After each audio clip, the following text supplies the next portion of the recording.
When did your kid get expelled from Disney World? My 9-year-old son Jameson got permanently banned from all Disney properties after causing $75,000 in damages during a Make-A-Wish event. The security chief's voice was trembling when he called.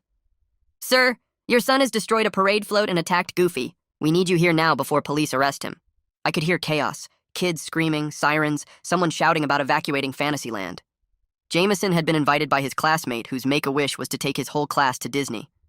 As a single dad between jobs, I could never afford Disney. Jameson was thrilled, wore his only nice outfit, practiced taking photos with characters all week. When I arrived, security had cordoned off Main Street. The princess float was on its side, hydraulic fluid everywhere. Goofy's costume head was ripped off, the employee inside holding his ribs. Tinkerbell's wings were in pieces across the street.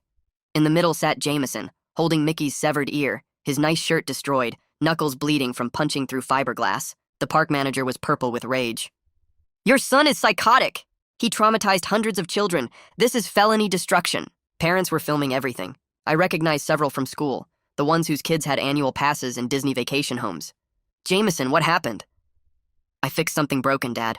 The Make-A-Wish mother, Mrs. Harrison, stepped forward. Your son ruined my dying son's only wish. He destroyed the magic. We have footage. Jameson, explain. Now. He looked up calmly. Dad, they made certain kids be servants. The manager interrupted. We have a helper program where kids can earn special pins. Only the kids whose parents didn't pay for VIP guides had to be helpers, Jameson continued. The poor kids on the Make-A-Wish trip. My stomach dropped. Luis had to carry the rich kids' bags all day, in 95-degree heat. Amanda pushed wheelchairs for kids who could walk fine. Jose cleaned up trash while everyone else met princesses. For 8 hours. Mrs. Harrison shifted. It builds character. They made us wear special vests that said helper, so everyone knew we were the poor kids. We couldn't ride rides, meet characters, or eat until the VIP kids were done. They said it was part of the experience. Security was recording now, looking uncomfortable. The Make-A-Wish kid, Tommy? He has leukemia. They made him empty trash cans, while dying of cancer, because his wasn't the premium wish package. Other parents were backing away. During the parade, they made us stand behind barriers, holding everyone's souvenirs while VIP kids got front row. When Mickey came by, Tommy reached out. It's his last Disney trip ever. And security pushed him back, saying, character interaction is for VIP only. The Goofy performer spoke up weakly. Management said only interact with the wristband kids, the purple ones, not the helper vests. So when Tommy started crying, Jameson's voice broke, saying he just wanted to hug Mickey before he died, and they laughed. I snapped. The parade float? They announced the castle fireworks were VIP only. Make-A-Wish kids had to leave the park early. Tommy won't live to see another fireworks show. So I made sure nobody would. I looked at Mrs. Harrison. You paid extra to make dying children servants? She went pale. That's when I said the name that made her collapse. Jennifer Harrison. I know what really happened to your first husband, and why you changed your name. But that wasn't even the worst part. What security found in the VIP suite changed everything. Security Chief Benjamin Lewis pulled me aside before the Disney lawyers could swarm. His face looked gray, older than it had 20 minutes ago. He kept his voice low and his body angled to block their view. Mr. Davis, we found cameras in the VIP suite. Live feeds to monitors showing every helper kid in the park. They were watching them struggle. His hand shook slightly as he gripped my arm. The legal team is offering everyone refunds and lifetime passes to delete their footage. They're moving fast. This is bigger than a helper program.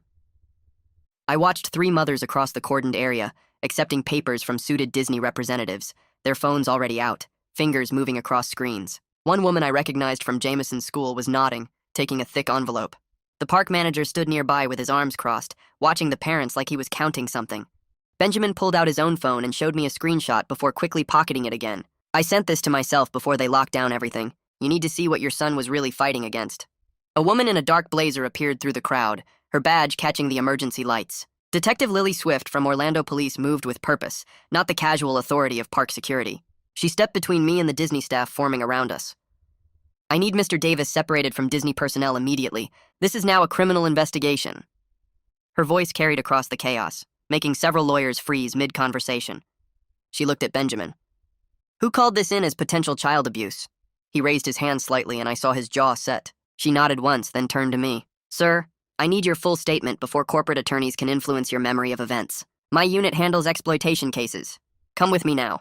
The Disney legal team started protesting, talking about protocols and procedures, but Swift was already guiding me toward the security office entrance. I glanced back at Jameson sitting on the pavement, and she followed my gaze. Your son will have a victim advocate with him. He's safe. But I need your statement first. Inside the security office, Detective Swift sat across from me with a notebook, not a tablet or recording device. Her pen was already moving before I started talking. I told her everything Jameson had said about Luis carrying bags in the heat, Amanda pushing wheelchairs until her arms gave out, Jose cleaning trash for 8 hours. I described the helper vests, the barriers, Tommy being denied access to Mickey Mouse because his wish package wasn't premium. Swift wrote down every name, circling some, drawing lines connecting others. Who organized this system? Her eyes stayed on her notes. I told her about Jennifer Harrison, about the VIP packages, about parents paying extra for their kids to get front row access while sick children worked. How much did families pay? I gave her the numbers I'd overheard, the amounts that made my unemployed stomach turn. Her expression darkened with each figure, her pen pressing harder into the paper. She asked about management's involvement, about cast member instructions, about how long this had been running. Every answer seemed to confirm something she already suspected. She flipped to a new page and kept writing. Through the window behind Swift, I could see Jameson with a woman in casual clothes, not a uniform. The victim advocate sat close to him, her posture relaxed, non-threatening. Jameson had papers spread in front of him and crayons in his hands. He was drawing, his head bent in concentration, occasionally looking up to explain something to the advocate. She nodded and handed him different colors. After several minutes, she gathered one of his drawings and walked toward our room. Swift paused her questioning as the advocate entered and placed the paper between us. Stick figures with rectangular vests labeled Helper stood behind thick black lines. On the other side, stick figures with circles on their wrists reached toward a larger figure with round ears. The Mickey Mouse figure's arms extended only toward the circled kids. The Helper kids had X marks over their hands. Jameson had drawn tears on one small figure holding a trash bag and written Tommy in careful letters above it. The advocate's voice was soft. He's been drawing what he witnessed for the past 30 minutes. This is the third picture. The others show similar scenes. Swift studied the drawing, then added it to her evidence folder. She resumed questioning, but her tone had shifted, colder and more precise. The door opened and a man in an expensive suit entered, his hand already extended toward Jennifer Harrison, who stood just outside. My client will not be answering questions. This is a civil property damage matter between Disney and the responsible party.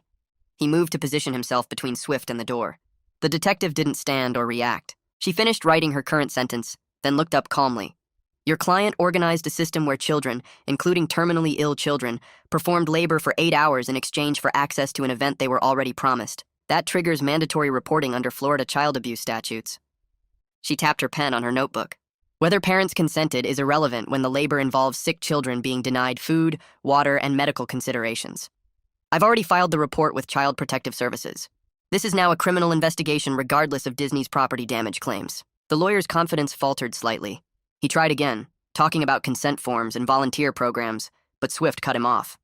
Forcing a child dying of cancer to empty trash cans while wealthy children are served champagne isn't a volunteer program. It's exploitation. Your client can cooperate now or wait for the warrant. My phone buzzed with a text from Benjamin Lewis. Hospital. Prudence giving statement. You should see this. I showed Swift and she nodded. We drove to the medical center in her unmarked car, leaving Jameson with the advocate and 2 uniformed officers she trusted. Prudence Lewis, the goofy performer, sat propped up in bed with her ribs wrapped, her face bruised where Jameson had fought to remove the costume head. But she was smiling slightly when we entered. I'm glad someone's finally asking about this. She pulled out her phone with her good hand and opened her email. Management sent explicit instructions 3 weeks ago. Cast members were told to interact only with purple wristband guests during character appearances. Children in helper vests were to be ignored, even if they approached us directly. She scrolled through messages, her finger stopping on one from a park coordinator. This one says helper children are not guests. They're event support staff and we should treat them accordingly. Swift photographed each email, her jaw tight. Prudence continued. We were told the tiered system was approved by Make-A-Wish and that helper families had volunteered. But I saw those kids. They weren't volunteering. They were exhausted and some were crying. She looked at me. Your son did what I wanted to do. I just didn't have the courage. Tommy's parents arrived at the security office just as we returned, their faces showing confusion shifting into horror. Tommy's mother kept saying she didn't understand, that they'd paid extra for the premium package to make Tommy's wish special. A park coordinator sat them down and explained, slowly and carefully, what the premium package had actually funded: the helper program, the tiered access system, the labor that sick children performed while VIP families watched from private viewing areas. Tommy's mother made a sound like something breaking inside her chest. We paid $5,000. We thought it was for better seats and character time for Tommy. She looked at her husband. We were in that suite. We were drinking champagne and eating catered food while our son emptied trash cans. Tommy's father had his head in his hands. They told us the helper program was separate, that those kids were from a different group. We never saw Tommy during the event because they said he was having special experiences. His voice cracked. What did we pay for? What did we do to him? The coordinator had no answer. Tommy's mother was sobbing now, her whole body shaking. He has leukemia. He's dying. And we paid people to torture him while we celebrated? She looked at me with such raw pain that I had to look away. Your son saved mine. We destroyed him. Benjamin Lewis found me in the hallway outside the security office and gestured for me to follow. We went down a corridor away from the main area, into a monitoring room with banks of screens. He pulled up footage on one monitor, checking over his shoulder twice before hitting play. The VIP suite appeared, luxurious and climate-controlled, with floor-to-ceiling windows overlooking the park. Jennifer Harrison sat on a cream-colored sofa with 3 other women, champagne glasses in hand. On the wall behind them, multiple screens showed live feeds from cameras throughout the park. I recognized the angles. They were focused on helper children. Luis carrying shopping bags, sweat-staining his vest. Amanda pushing a wheelchair, her thin arms trembling. Jose bent over a trash can, his helper vest too big for his small frame. The women were laughing. Harrison pointed at one screen and said something that made the others laugh harder. One woman raised her glass toward the screen showing Luis. They were toasting. Benjamin's voice was barely audible. Keep watching. Harrison pulled out her phone and the other women did the same. They were typing, comparing screens, laughing at whatever they were writing. Then I understood. They were betting. Betting on which child would quit first, would cry first, would collapse first. Treating suffering children like entertainment, like a game. Benjamin stopped the footage. Disney's lawyers will seize this within the hour, but I've already sent copies to my personal email, to Detective Swift and to 2 journalists I trust. His voice was steady. I'll lose my job. I don't care anymore. The footage continued playing and I couldn't look away, even though my hands were shaking. Harrison sipped champagne and pointed at a screen showing Tommy. He was barely strong enough to stand, his helper vest hanging off his thin shoulders, and he was struggling to lift a trash bag. The other VIP mothers were cheering, actually cheering, as he stumbled. One woman made a comment and they all laughed, the sound tinny through the security footage speakers. Another woman mimicked Tommy's weak movements, pretending to struggle with an invisible bag, and they laughed harder. Teaching them work ethic, one mother said, her voice caught by the suite's audio system. My kids need to see what happens when you don't have money. Harrison nodded, refilling glasses. Exactly. This is a learning opportunity for everyone. She gestured at the screens. These children need to understand their place. Our children need to understand theirs. It's just social education. Tommy collapsed on screen, falling to his knees beside the trash can, and the women applauded like he'd performed a trick. That's when I understood why Benjamin had called me first, before corporate, before the lawyers. He'd needed someone to see this who would care more about the children than about protecting the company. Detective Swift entered the monitoring room, and Benjamin immediately transferred the footage to her tablet. We watched Disney's legal team arrive in the hallway outside, 3 attorneys in dark suits talking urgently on phones. Swift secured the footage in her evidence app, encrypting it with passwords, backing it up to cloud storage that Disney couldn't access. She turned to Benjamin. You've already sent copies? He nodded. Personal email, journalists, backup drives in 3 locations. She smiled slightly. Good, they can't control this now. We walked out together, and I watched the attorneys' faces change as they realized what had happened. One lawyer's phone was already to his ear, his voice tight as he reported that the evidence was beyond their reach. Another was pulling up legal precedents on his tablet, his fingers moving fast across the screen. The third just stood there looking pale, probably calculating how many millions this would cost Disney in lawsuits and reputation damage. Benjamin stood beside me, his security chief uniform suddenly looking like armor instead of a costume. He'd chosen the children over his career, over his pension, over everything Disney could have offered him to stay quiet. Swift made a call to her captain, speaking in low tones about securing additional evidence before it could be destroyed. Lewis had sent copies to his personal email, knowing he would lose everything, but not caring anymore because some things mattered more than job security. Solomon Knight appeared beside me in the hallway, his park manager uniform perfectly pressed despite the chaos. He touched my elbow and guided me away from the other parents, his smile tight and practiced. We stopped near a janitor's closet where the noise from the security office became muffled background sound. Knight pulled an envelope from his jacket pocket, the Disney logo embossed on the cream paper. He explained that all damages would be waived, lifetime passes for my family and $50,000 in a settlement fund. His voice stayed calm, but his hands shook slightly as he held out the envelope. All I needed to do was convince Jameson to say this was a big misunderstanding, just a confused kid who got overwhelmed. Knight's desperation leaked through his professional mask like hydraulic fluid from that broken float. Disney knew this would destroy them if word got out about the helper program. Jameson had actually done something right by breaking those parade pieces. Edit. The corporation was more scared of the truth than the property damage bill. I looked at the envelope and then at Knight's sweating face. Jameson wasn't for sale and neither was I. Knight's expression shifted from pleading to something harder and colder. He reminded me that I was unemployed, that lawyers cost money I didn't have, that Disney's legal team could bury me in fees until I lost everything. His voice dropped lower and he stepped closer, invading my space in a way that felt like a threat. They would cooperate fully with any criminal charges against Jameson if I didn't take this deal. Knight seemed to grow larger as he spoke, his shadow falling across me in the fluorescent hallway light. I realized they were terrified not of Jameson destroying property, but of everyone learning why he did it. The truth about exploiting sick children mattered more to their brand than $75,000 in damages. Luis's parents pushed through the security office door, their faces showing panic and rage mixed together. His mother was crying and his father was supporting her weight as they walked. Luis sat in a wheelchair, an IV bag hanging from a pole attached to the chair. The paramedics had started fluids for his heat exhaustion. Blisters covered his small hands from carrying heavy shopping bags for 8 hours in 95-degree heat. His father spoke in broken English, explaining they thought they had to accept the helper role to qualify for the Make-A-Wish trip. They were immigrants who feared causing trouble, worried about their status and their son's access to charity programs. But now anger replaced that fear as Luis's mother looked at the VIP parents through the office window. Her hands clenched into fists, and she spoke rapidly in Spanish to her husband, her voice rising with each word. Amanda's grandmother arrived next, moving fast despite her age. She had raised Amanda while the girl fought bone cancer, taking on a second job to cover medical bills insurance wouldn't pay. The security officer tried to explain what happened, but she cut him off, demanding to see the VIP suite footage. Her hands shook with rage as she watched her granddaughter push wheelchairs until her thin arms gave out.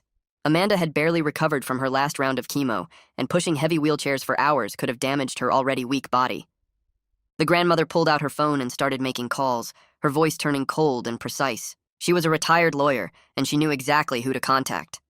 I heard her describe the exploitation in legal terms, building a case even as she stood in that security office. Her former colleagues would hear about this within the hour. Jose's father came through the door like a storm, his construction worker frame filling the entrance. He still wore his work clothes, concrete dust on his boots from the job site he'd left early.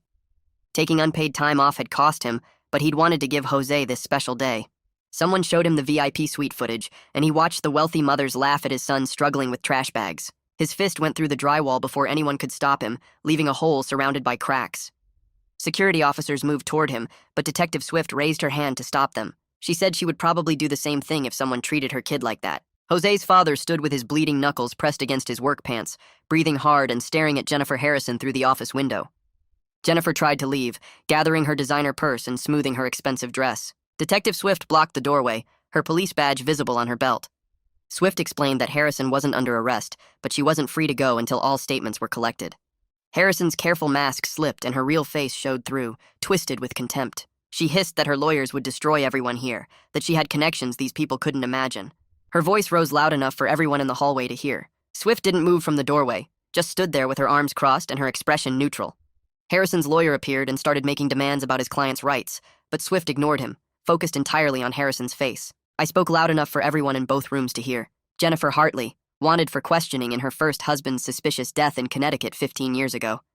Harrison's face went white like someone had drained all the blood from her body. She demanded to know how I knew that name, her voice cracking on the last word. I told her I was very good at research when I had time on my hands, which I'd had plenty of lately between jobs. Those months of unemployment had given me time to dig into backgrounds of the wealthy parents at Jameson's school. Harrison had changed her name after her husband died in a convenient accident, right after he'd changed his life insurance policy. She'd disappeared before the investigation concluded, moving to Florida and reinventing herself as a charity volunteer. Detective Swift's interest sharpened like a blade being drawn. She stepped away and made a phone call, speaking in low tones while watching Harrison. Harrison's lawyer tried to shut this down, threatening legal action against me for slander. I kept talking, explaining that her husband had died in a car accident that investigators found suspicious. The insurance company had refused to pay out because of irregularities in the policy change. Harrison had filed false police reports about her husband's behavior before his death, building a narrative of an unstable man who might hurt himself. She'd disappeared 3 months after his death when Connecticut detectives started asking harder questions. The statute of limitations hadn't run out on insurance fraud and filing false reports. Swift's phone conversation lasted about 20 minutes while everyone stood frozen in that hallway. She nodded several times and wrote notes on a small pad she pulled from her jacket. A Connecticut detective appeared on her phone screen through a video call, his gray hair and tired eyes filling the display. He confirmed that Jennifer Hartley was indeed wanted for questioning in a cold case. The husband's family had never stopped pushing for answers, and new evidence had emerged last year. Swift's expression stayed professional, but I saw satisfaction in her eyes. Harrison had much bigger problems now than the helper program. Her lawyer was already on his phone, probably calling a criminal defense specialist who handled interstate cases. Harrison broke down, her perfect makeup running with tears that might have been real or calculated. She started blaming the other VIP mothers, saying the helper program was their idea, and she just went along with it. Security Chief Lewis pulled out his tablet and played more footage, this time showing emails. Harrison had pitched the helper program to the other mothers 6 months ago, selling it as a way to teach gratitude while pocketing the VIP fees. The emails showed her calculating costs and profits, setting up payment systems and recruiting families for both the VIP and helper tiers. She'd made this her business model, monetizing sick children's suffering while pretending to support charity causes. The other VIP mothers watched the emails appear on Lewis's screen, and their faces showed panic as they realized Harrison had documented everything. The other VIP mothers started moving away from Jennifer, their designer handbags clutched tight against their bodies. One woman in a white sundress pulled out her phone and made a call, speaking in urgent whispers about needing her attorney immediately.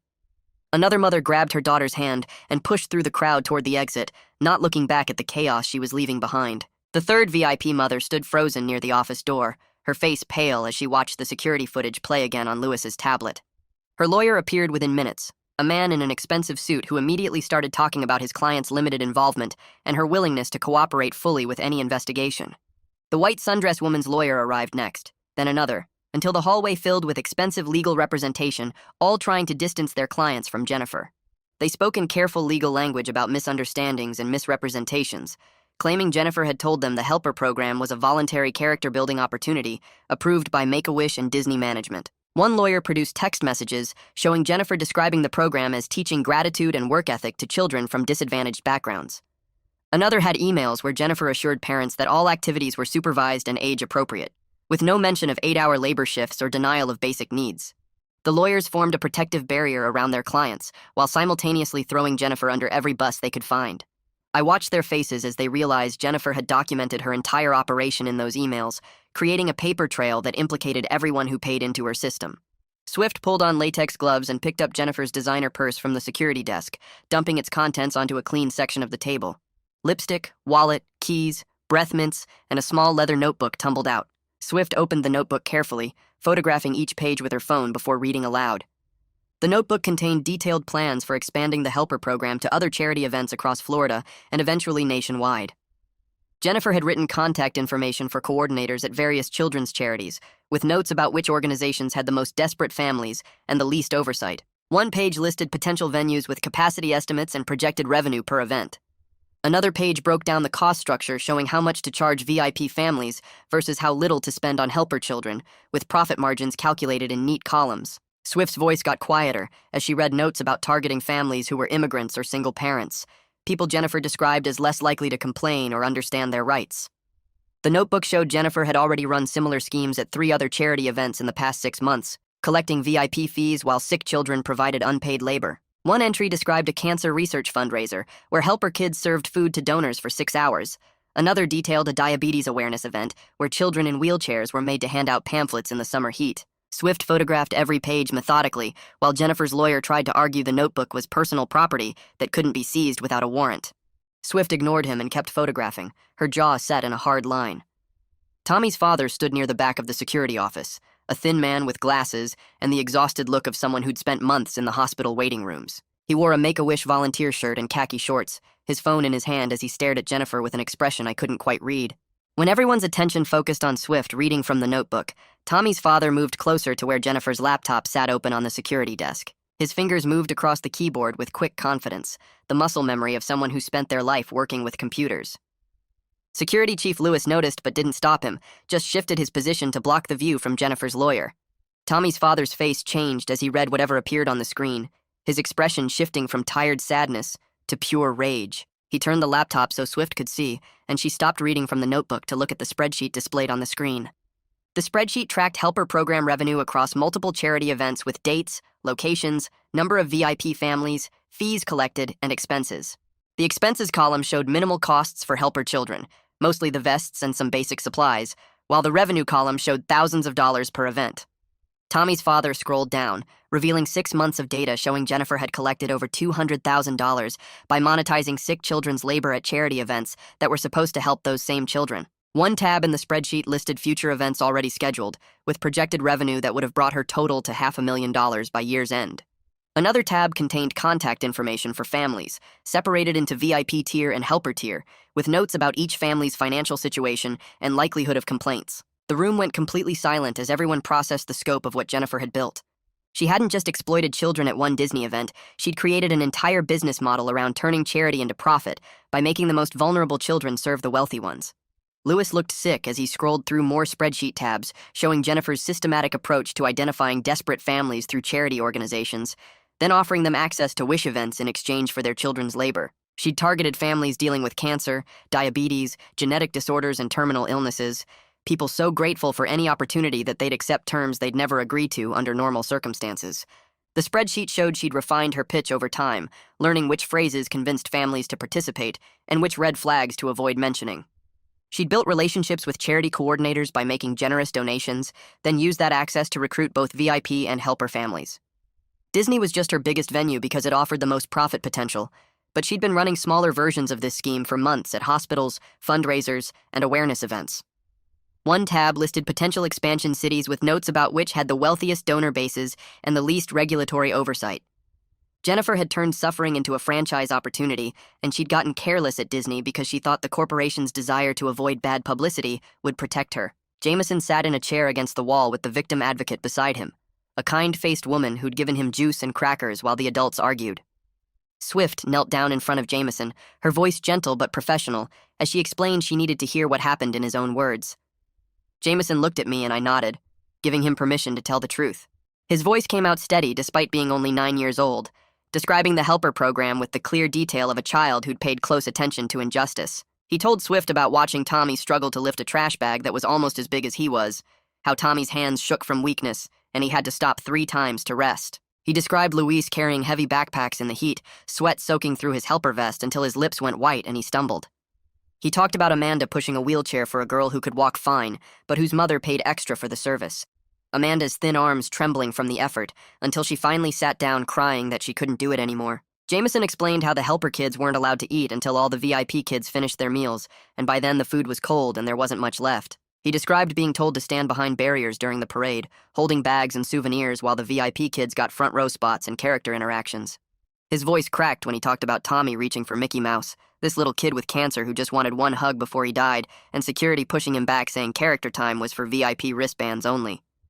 Jameson said he felt something break inside him when the adults laughed at Tommy crying, like a wire snapping in his chest, and he couldn't think about anything except making them stop hurting his friend. Swift wrote down everything, asking specific questions about timing and who said what, treating Jameson's statement with the same seriousness she'd given adult witness. A man in a gray suit arrived carrying a briefcase with Child Protective Services printed on the side, introducing himself as Etienne Harvey. He had a calm, measured way of speaking that seemed designed to put scared children at ease, and he started by talking to Jameson about his favorite subjects in the school before asking about the helper program. Harvey interviewed each of the helper children separately, taking detailed notes about their experiences and photographing the helper vests and any visible injuries. Luis had blisters on his hands from carrying bags, Amanda had bruises on her arms from pushing the wheelchair, and Jose had a heat rash across his shoulders from working in the sun all day. Harvey's preliminary assessment took about an hour, during which he consulted with Swift and reviewed the evidence Lewis had collected. When he emerged from his interviews, his professional calm had shifted to barely controlled anger.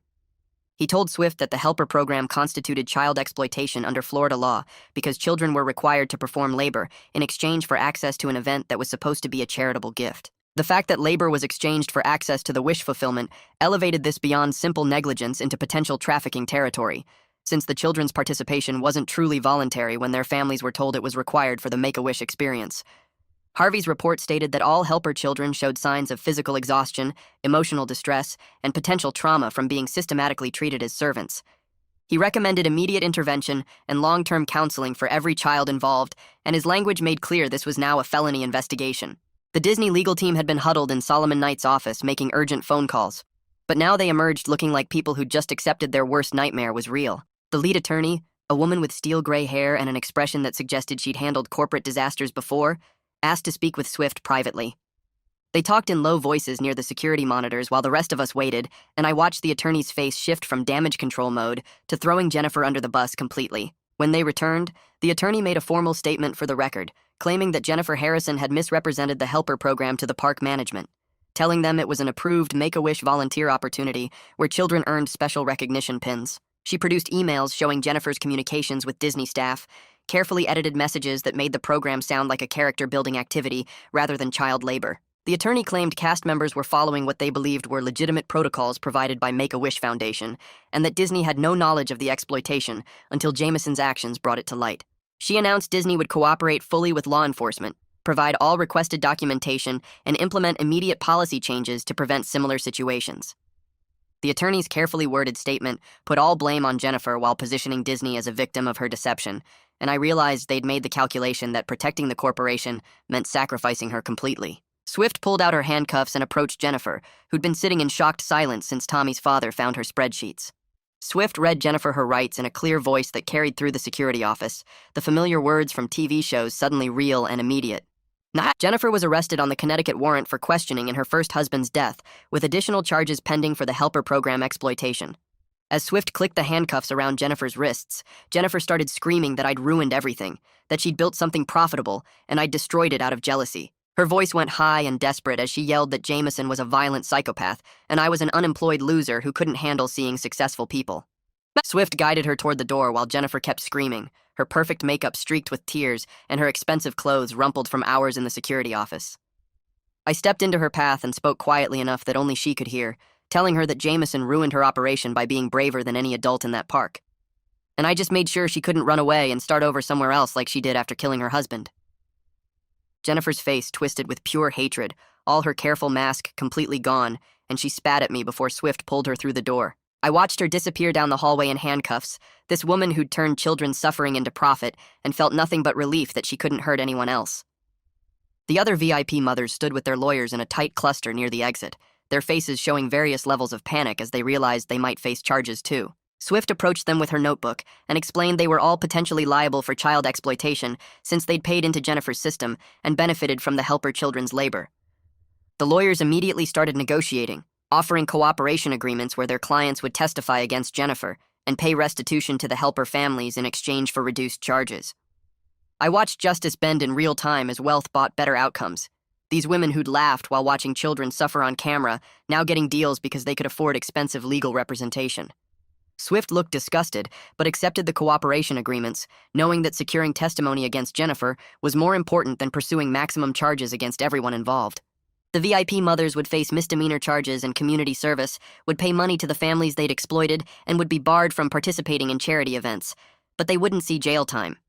Their lawyers shepherded them out quickly before anyone could change their minds, and the hallway emptied of designer handbags and expensive perfume. Tommy's parents approached me with tears running down their faces, the kind of crying that comes from guilt and gratitude mixed together.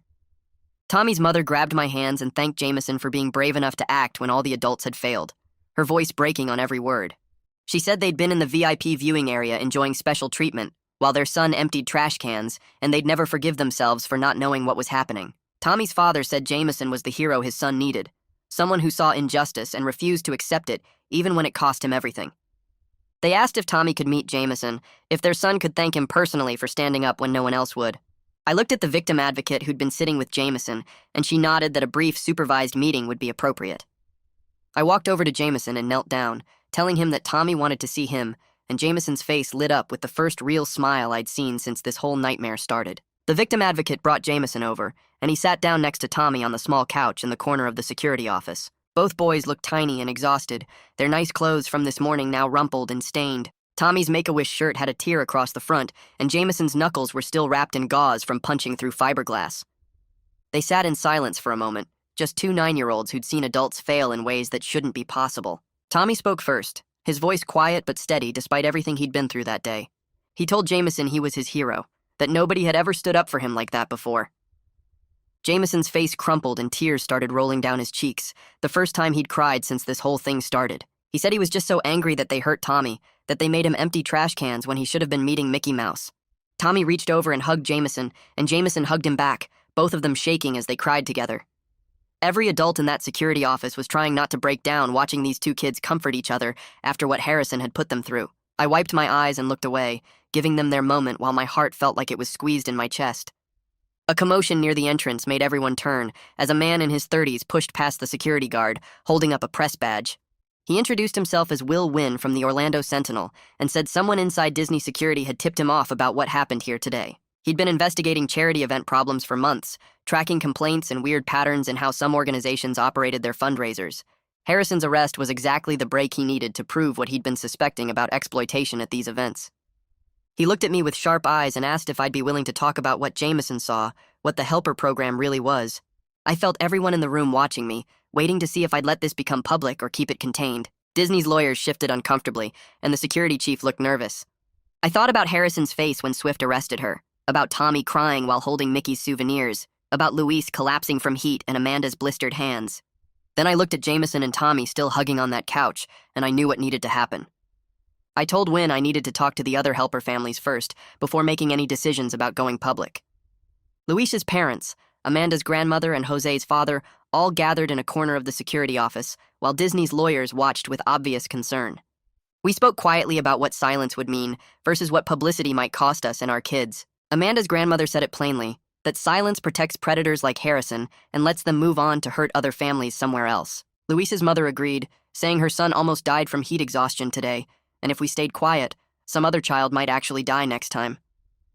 Jose's father nodded and said Harrison needed to face consequences beyond just the Connecticut charges, that the Helper program itself needed to be exposed. We all looked at our kids sitting together now, Jameson and Tommy joined by Luis, Amanda, and Jose, 5 children who'd formed a bond through shared trauma. I walked back to Wynn and told him we'd give him interviews if he promised to focus on the bigger problems, instead of just sensationalizing Jameson's meltdown. He agreed immediately and said he'd treat our children with dignity in his reporting, that his goal was preventing future exploitation, not creating clickbait headlines. My phone rang 3 hours later while Jameson and I were finally heading to our car in the parking lot. The number had a Connecticut area code, and when I answered, a woman's voice asked if I was the father of the boy who exposed Jennifer Harrison. She introduced herself as Gabriella Pope, Harrison's ex-husband's sister, and said she'd been trying to prove Harrison killed her brother for 15 years. The Connecticut police had dismissed her evidence as circumstantial and grief-driven conspiracy theories. But now with Harrison's arrest making news, maybe someone would finally listen. She had boxes of documentation, financial records, witness statements, everything she'd collected over the years while Harrison started over with a new name and new victims. I leaned against my car and listened as Gabriella's voice shook with 15 years of frustration and grief. She said her brother had discovered Harrison's charity fraud right before his convenient accident, that he'd told Gabriella he was going to report her to authorities.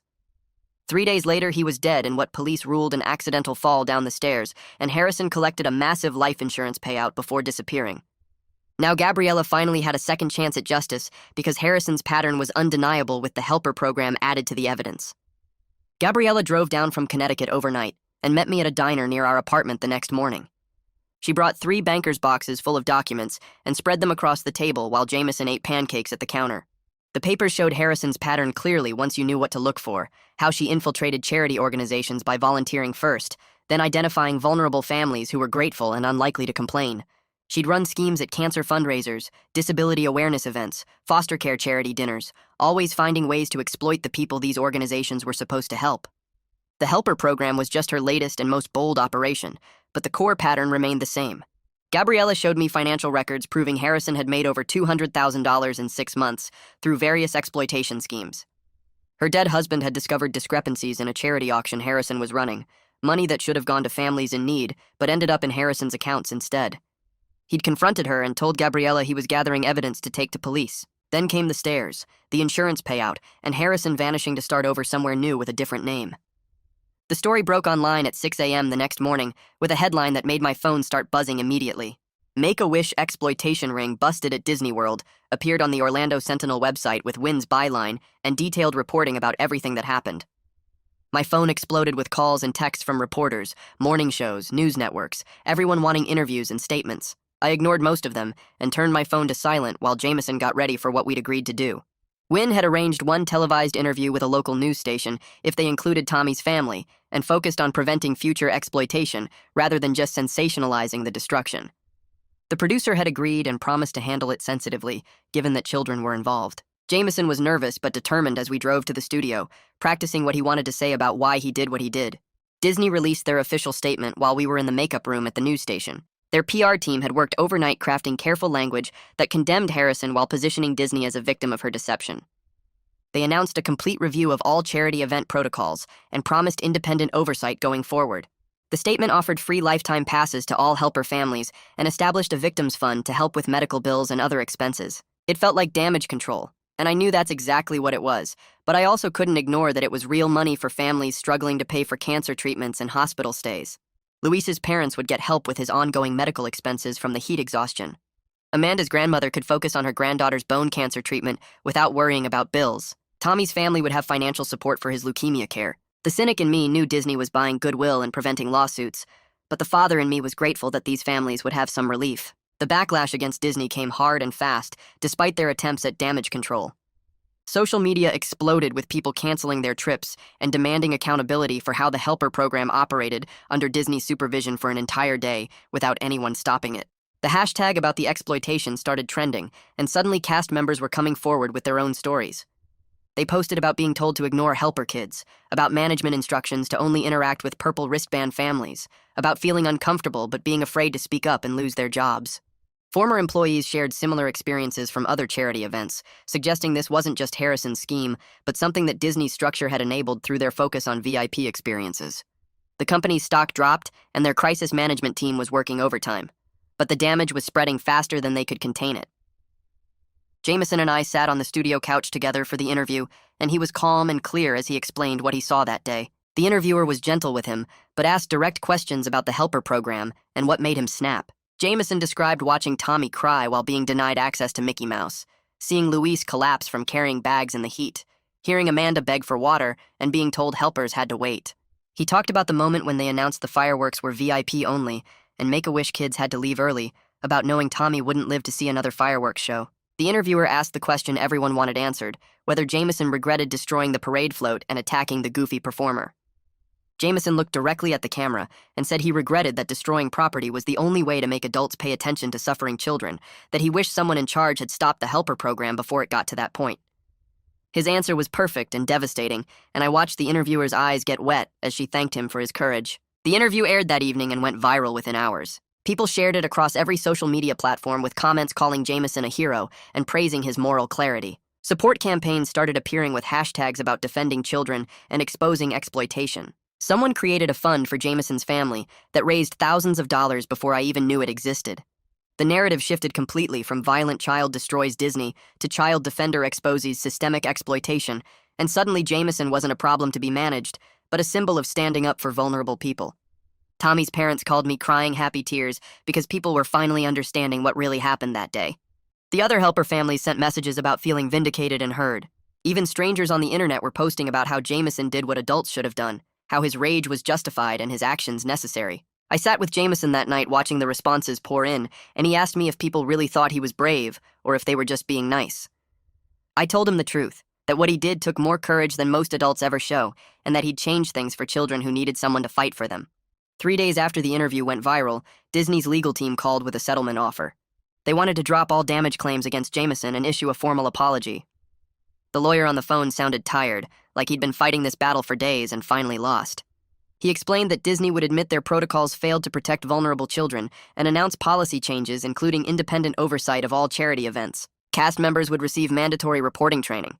The victims' fund they'd already announced would be expanded. I sat at my kitchen table listening to him list everything they were offering, and I knew it was damage control, but I also knew it was real change that might protect other kids. Jameson was at the school when I took the call, and I agreed to the settlement because fighting Disney in court for years wouldn't help anyone. The formal apology came 2 days later in a press release that made national news. Disney acknowledged that their supervision of the charity event was inadequate and that children were exploited under their watch. They promised to implement new safeguards and work with child advocacy organizations to prevent future incidents. The internet exploded again with people saying it wasn't enough, while others praised Disney for taking responsibility. I didn't care about the debate because the policy changes were real and documented, and that mattered more than public opinion. Connecticut filed formal charges against Jennifer Harrison the same week. The prosecutor called to explain that they were charging her with insurance fraud and filing false reports in her first husband's death. Gabriella's preserved evidence became crucial to their case. She'd kept copies of her brother's financial records, showing the life insurance policy change, photos of the accident scene that didn't match Harrison's story, and witness statements from neighbors who heard them fighting the night before he died. Harrison's lawyer tried to argue she was persecuted because of the helper program scandal, but the prosecution connected her charity fraud pattern to motive for murder. They showed the jury how she'd been running exploitation schemes for years, always targeting vulnerable people, always profiting from others' suffering. The helper program evidence established her character and made the murder charges more believable. I followed the case through news reports and occasional calls from the prosecutor, who wanted my perspective on Harrison's behavior patterns. Luis's parents called me a week after the settlement to suggest forming a support group for the helper families. We started meeting every Thursday evening at the community center, just the parents at first, talking about what our kids went through and how to help them heal. Amanda's grandmother joined and brought policy recommendations she'd been writing for charity organizations. Jose's father came and talked about speaking at conferences to teach people the warning signs of exploitation. We became a tight unit, these families bonded by trauma and determination to prevent it from happening to others. Luis's parents were pursuing legal action against Harrison personally for their son's heat exhaustion and ongoing medical issues. Amanda's grandmother was working with state legislators on stronger protections. Jose's father was becoming a sought-after speaker at nonprofit conferences. We met every week and processed our anger and guilt and fear together, and slowly we all started healing. Jameson started therapy with a child psychologist who specialized in trauma from witnessing injustice. She was patient and kind, and she explained things in ways that helped both of us understand what happened. She told me that Jameson's rage came from a deeply moral place, that his instinct to protect vulnerable people were something to nurture and channel appropriately. She worked with him on recognizing injustice without letting it overwhelm him, on finding constructive ways to advocate for others, on processing the trauma of watching children suffer while adults did nothing. Jameson liked her, and he started opening up about how scared he was watching Tommy cry, how helpless he felt seeing Luis collapse, how angry he got when adults laughed at suffering children. She taught him breathing techniques and journaling and ways to express his feelings without destroying things. I sat in on some sessions and learned how to support him better, how to validate his moral instincts while teaching him appropriate responses. Make-A-Wish Foundation launched their own internal investigation into how Harrison operated through their organization for months without detection. They discovered she'd manipulated their screening processes and forged approval documents to run her exploitation schemes. She'd been using their name and reputation to access vulnerable families, then creating tiered systems that turned charity into profit. The foundation was horrified and immediately implemented new safeguards, including family feedback systems and unannounced event monitoring. They sent representatives to meet with all the helper families personally to apologize and explain the changes they were making. They established a hotline for reporting concerns and hired independent auditors to review all large events. The foundation president called me directly to apologize and ask for input on their new policies, and I spent an hour on the phone explaining what would have prevented the helper program from happening. Tommy's health declined, and he was hospitalized again 3 weeks after the interview aired. His parents called to tell me, and their voices were shaking with fear and exhaustion. They asked if they could bring Tommy photos of Jameson in the viral interview because he kept asking to see them. I printed everything I could find and drove to the hospital that same day. Tommy was in a pediatric oncology ward, pale and thin with an IV dripping chemotherapy into his arm. But his face lit up when he saw the photos, and he told the nurses that Jameson was his best friend, even though they only met once. He said knowing someone fought for him made the cancer treatments less scary, that when the medicine made him feel awful, he thought about Jameson destroying that parade float, and it helped him be brave. His parents cried while he talked, and I had to leave the room for a minute to compose myself. Tommy taped the photos to the wall beside his bed where he could see them during treatments. Job offers started arriving in my email, and I was shocked that anyone wanted to hire me. 3 different advocacy organizations reached out saying they were impressed by how I handled the media and protected the children's dignity throughout the crisis. They'd watched me navigate the interviews and legal process while keeping Jameson's well-being as the priority. One was a child welfare nonprofit focused on preventing exploitation in charity organizations. Another worked on strengthening protective services systems. The third advocated for families navigating legal issues involving children. I interviewed with all 3 and accepted the position with the child welfare nonprofit because their mission aligned perfectly with what we'd been through. The salary was modest, but it was steady income for the first time in months, and the work felt meaningful. I'd be investigating charity organizations, developing safety protocols, and training staff to recognize exploitation. My experience with the helper program made me uniquely qualified, and I started 2 weeks later. Harrison's trial for the Connecticut charges began 4 months after her arrest. Gabriella testified about her brother's suspicions before his death, how he'd discovered Harrison's charity fraud and confronted her, how he'd planned to report her to authorities.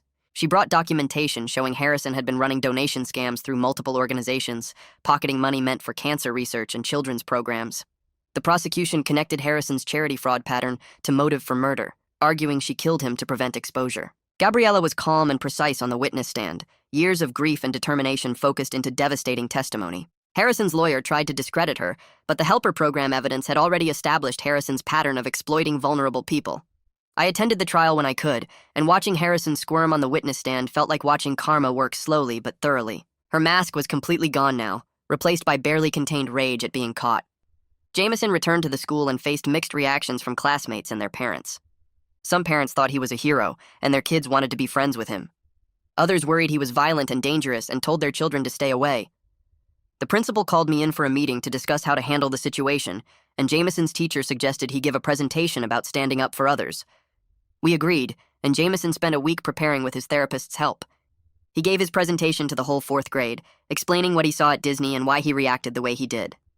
He talked about recognizing injustice and finding appropriate ways to help people who are being hurt. His classmates asked thoughtful questions about when it's right to break rules and how to know if you're helping or making things worse. Some kids shared their own experiences with bullying and standing up for friends.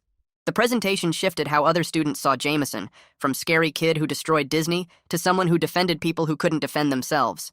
The Make-A-Wish mother who originally invited Jameson's class to the Disney trip apologized publicly 2 weeks after Harrison's trial started. She gave an interview admitting she was so focused on her son's experience that she didn't see the exploitation happening right in front of her.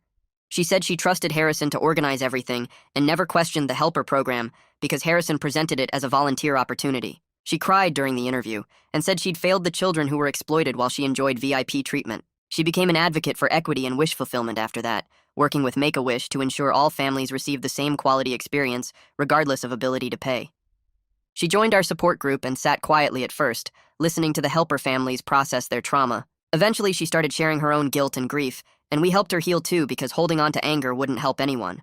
Disney's lawyers contacted the helper families separately over the following weeks with settlement offers.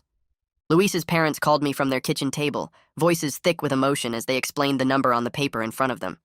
They wouldn't say the exact amount because of the agreement they signed, but Luis's mother kept repeating that his medical bills were covered for years, maybe longer. Luis needed regular checkups for the heat damage to his kidneys, and now they could afford specialists instead of the free clinic. Amanda's grandmother negotiated differently than the others, refusing to sign until Disney agreed to specific policy changes with enforcement mechanisms. She wanted independent monitors at charity events, mandatory background checks for coordinators, and a hotline for participants to report concerns without retaliation.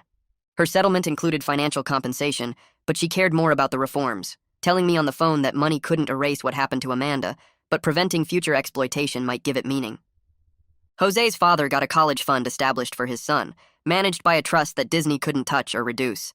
He cried when he told me because Jose talked about being a teacher someday, and now that dream had real financial backing instead of just hope. Harrison's trial for the Connecticut charges started on a cold morning in November. I drove 3 hours to testify, Jameson staying with Luis's family for the day.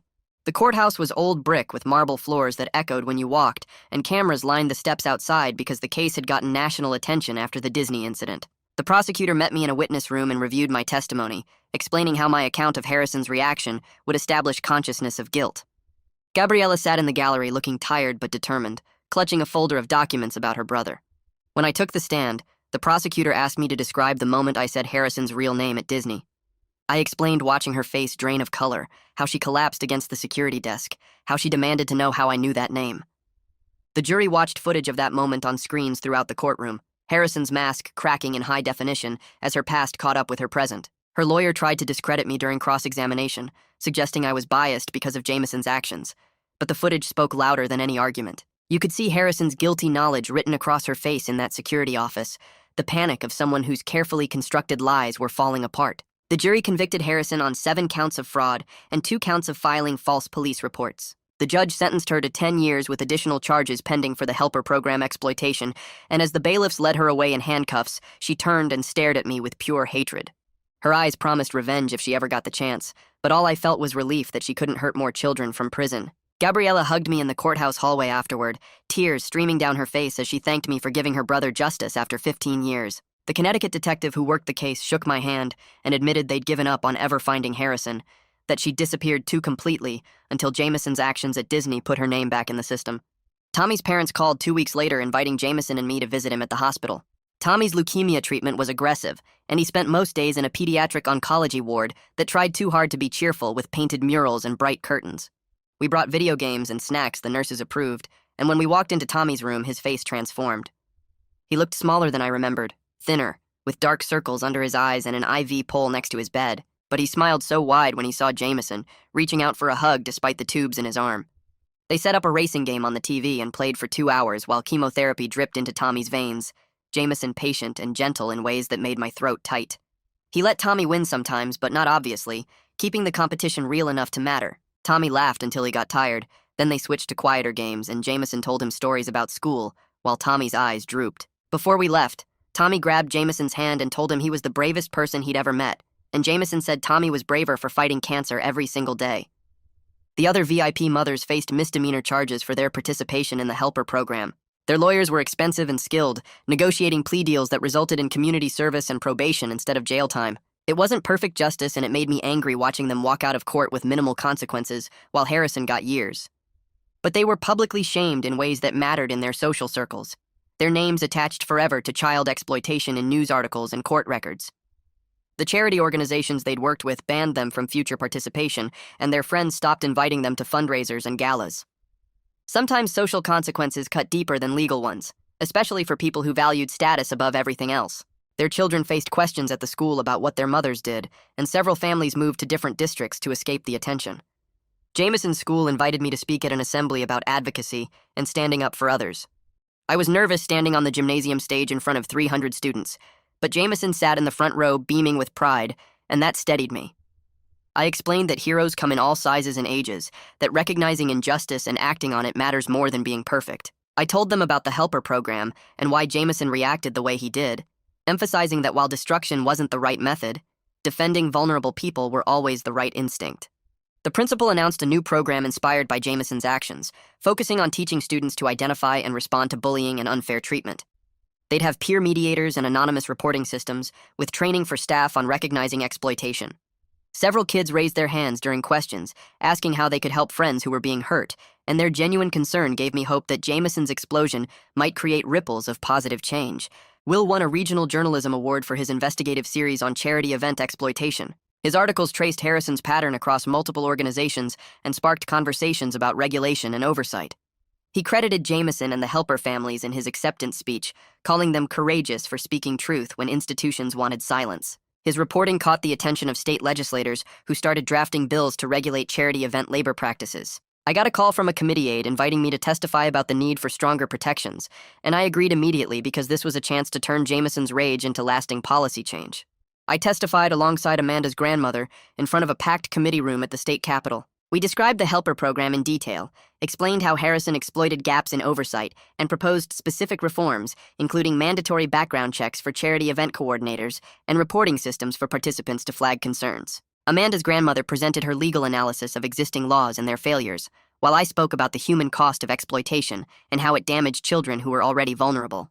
Several legislators asked pointed questions about enforcement and funding, and we had answers prepared because we'd done our research. 3 months later, the bill passed with bipartisan support, officially named the Helper Protection Act.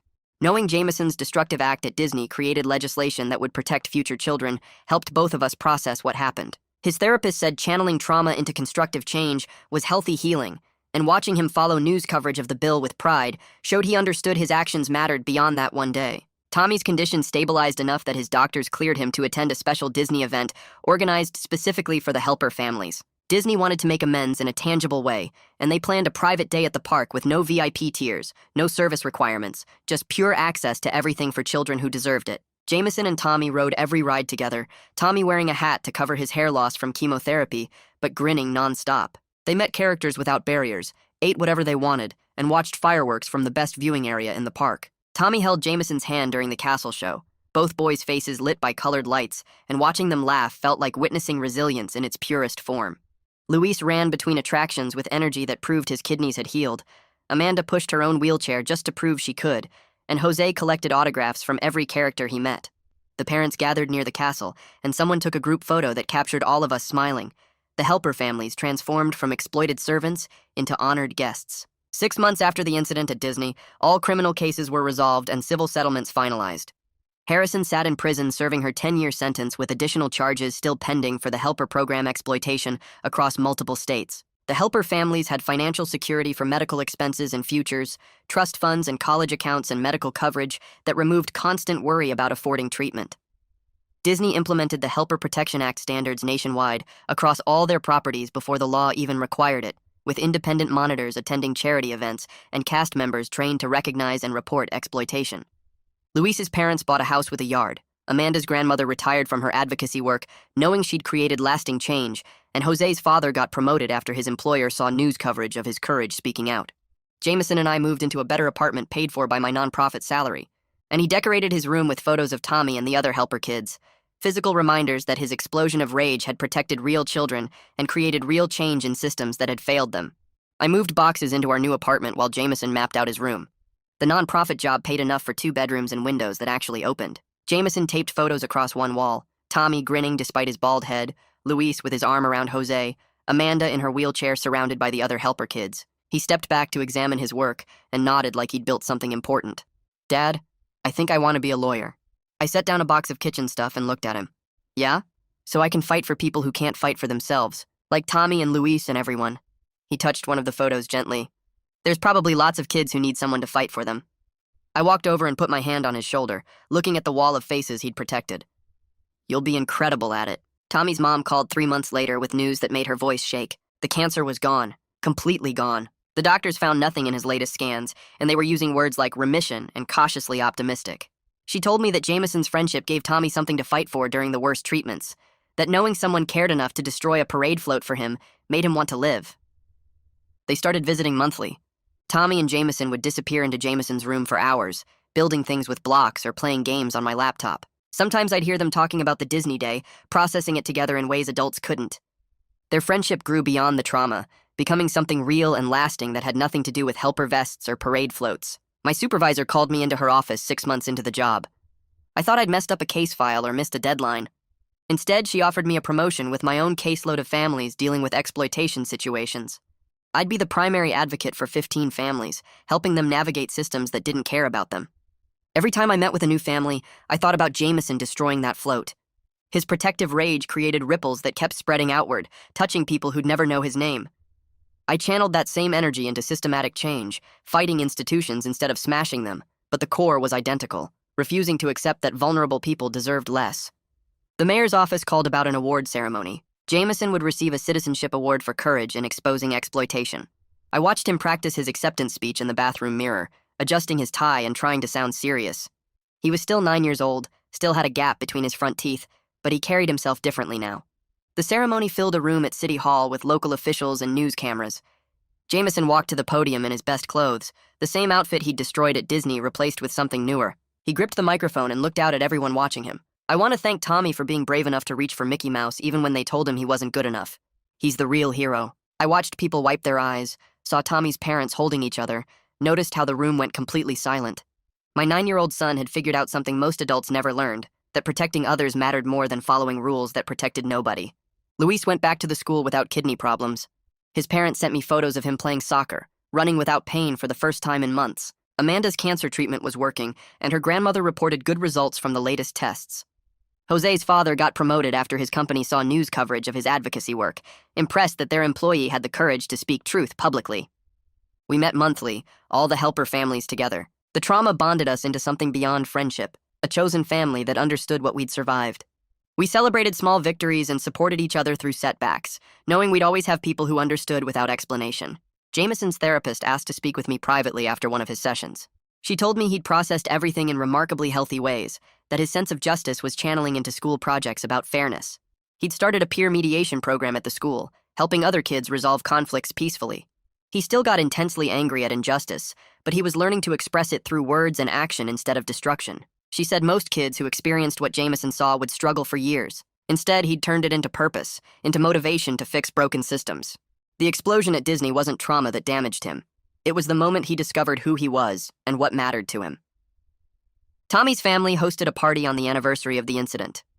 All the helper families gathered in their backyard, kids running around while parents talked about how far we'd come. Jameson and Tommy stood together in front of a cake with candles, both of them older now but still carrying what happened with them everywhere. They blew out the candles together and everyone cheered. Tommy leaned close to Jameson and whispered something I barely heard. "You saved my life. Not just from the helper program. You gave me a reason to keep fighting the cancer." Jameson hugged him tight, and I turned away before they could see me losing it.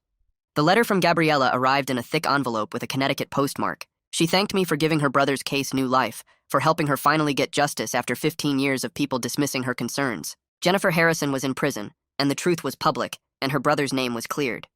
Gabriella had established a foundation in her brother's name to investigate suspicious deaths connected to charity fraud. She wanted Jameson and me on her advisory board, helping guide the organization's work. I called her that night and accepted, knowing this was another ripple spreading outward from Jameson's explosion. Disney implemented the Helper Protection Act standards across all their properties nationwide before the law even required it. Other theme parks followed their lead, creating new protocols and training programs. Cast members reported feeling empowered to speak up about concerning situations instead of staying silent to protect the company. The culture shift meant Jameson's destruction created lasting institutional change. Kids visiting theme parks would never face what Tommy and Luis and Amanda and Jose experienced. The system was different now because one 9-year-old refused to accept cruelty as normal. We drove to Tommy's house for dinner on a Friday evening. His parents met us at the door with huge smiles and led us to the kitchen where they'd laid out Tommy's latest scans across the table. Completely clear, cancer-free. The doctors were cautiously optimistic about long-term remission, using phrases like excellent prognosis and minimal risk factors. Tommy grabbed Jameson's hand and pulled him toward his room. "You're my hero and my best friend." Jameson looked back at him seriously. "You're braver than anyone I know. You reached for Mickey even when they said you couldn't."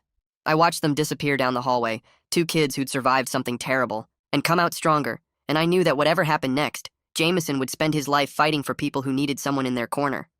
The nonprofit asked me to speak at a conference for child welfare organizations in Tampa, and I brought Jameson with me. He sat in the front row while I talked about recognizing exploitation in charity programs, and when I finished, the director asked if Jameson would share his perspective. He walked to the microphone without hesitation and told 200 professionals that adults miss things because they're focused on rules and appearances instead of watching how kids actually feel. He said Tommy's face when security pushed him away from Mickey told him everything he needed to know, and that adults should pay attention to children's faces more than permission forms. The room stayed silent for 10 seconds after he finished, then everyone stood up and clapped. 3 organizations asked if Jameson could speak at their events, and he looked at me with excitement I hadn't seen since before Disney. We did 4 more presentations over the next month, traveling to Atlanta and Charlotte and Richmond, and every time Jameson spoke, adults listened like they were hearing something important for the first time. We stood in our apartment on a Saturday morning, Jameson showing me the wall he'd covered with photos and newspaper clippings. Tommy grinned in the center picture, healthy and strong at his last checkup. Around him were photos from the Helper family gatherings, all of us together at parks and restaurants. The Helper Protection Act article was framed next to his citizenship award, and below that were thank you cards from Luis and Amanda and Jose.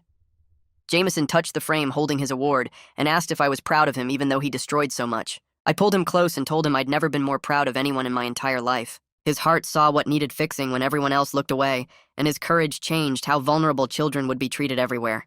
Sometimes breaking things is the only way to fix what's broken in systems that protect powerful people instead of powerless kids. He hugged me tight and whispered that he'd do it again if he had to, and I believed him completely.